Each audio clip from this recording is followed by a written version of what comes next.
Hello friends, welcome to knowledge world. આજે આપણે જોવાનું છે 5 ફેબ્રુઆરી 2025ના one liner daily current affairs. તો શરૂઆત કરીએ આજના વિડીયોની. પ્રથમ પ્રશ્ન છે, તાજેતરમાં કોણે પ્રતિષ્ઠિત ટાટા સ્ટીલ માસ્ટર 2025નો ખિતાબ જીત્યો છે? તો હાલમાં જ આર પ્રજ્ઞાનંદ દ્વારા આ જે ખિતાબ છે તે જીતવામાં આવ્યો છે. નેક્સ્ટ જોઈએ તો તાજેતરમાં વ્હાઇટ ટાઈગર બ્રીડિંગ સેન્ટર ક્યાં ખુલશે? તો હાલમાં જ મધ્યપ્રદેશ રાજ્યમાં આ જે વ્હાઇટ ટાઈગર બ્રીડિંગ સેન્ટર છે તે ખોલવામાં આવશે. ત્યાર પછી જોઈએ તો તાજેતરમાં ભારતીય સેના અને કયા દેશના રાષ્ટ્રીય સંરક્ષણ દળ વચ્ચે 13મી સંયુક્ત લશ્કરી કવાયત એક્વિવિરન શરૂ થઈ છે? તો હાલમાં જ ભારત અને માલદીવ્સ વચ્ચે આ જે લશ્કરી કવાયત છે તે શરૂ થઈ છે. ત્યાર પછી જોઈએ તો તાજેતરમાં મેજર જનરલ ઇયાલ ઝમીરને કયા દેશના સંરક્ષણ દળોના નવા વડા તરીકે નિયુક્ત કરવામાં આવ્યા છે? તો હાલમાં જ તેઓને ઇઝરાયલ દેશના સંરક્ષણ દળોના નવા વડા તરીકે નિયુક્ત કરવામાં આવ્યા છે. ત્યાર પછી જોઈએ તો તાજેતરમાં એઆઈ ટૂલ્સને ગુનો જાહેર કરનાર પ્રથમ દેશ કોણ બનશે? તો હાલમાં જ બ્રિટન દ્વારા એઆઈ ટૂલ્સને ગુનો જાહેર કરવાવાળો પ્રથમ દેશ છે તે બન્યો છે.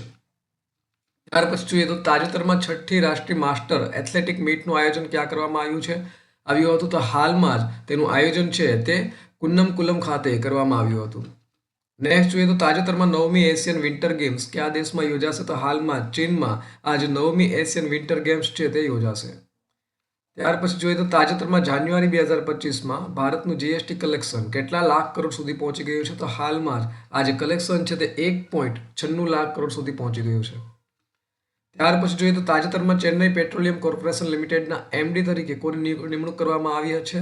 તો હાલમાં જ એચ શંકર છે તેઓની ચેન્નઈ પેટ્રોલિયમ કોર્પોરેશન લિમિટેડના એમડી તરીકે નિયુક્ત કરવામાં આવ્યા છે.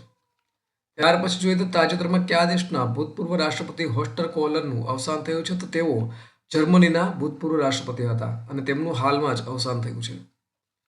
ત્યાર પછી જોઈએ તો તાજેતરમાં 67માં ગ્રેમી એવોર્ડ્સમાં શ્રેષ્ઠ ન્યૂ એજ અને એમ્બિયન્ટન અથવા ચાન્ટ આલ્બમ શ્રેણીમાં કોણે ગ્રેમી એવોર્ડ જીત્યો છે? તો હાલમાં જ ચંદ્રિકા ટંડન દ્વારા આ જે ગ્રેમી એવોર્ડ છે તે જીતવામાં આવ્યો છે. ત્યાર પછી જોઈએ તો તાજેતરમાં 24મું મેડલેબ મિડલ ઈસ્ટ પ્રદર્શન ક્યાં શરૂ થયું છે? તો આ જે પ્રદર્શન છે તે દુબઈ ખાતે શરૂ થયું છે. તાજેતરમાં કયા દેશે 2 મિસાઇલો એતેમાદ અને ગદ્દર 380નું અનાવરણ કર્યું છે? તો હાલમાં જ ઈરાન દ્વારા આ જે 2 મિસાઇલ છે તેનું અનાવરણ કરવામાં આવ્યું છે.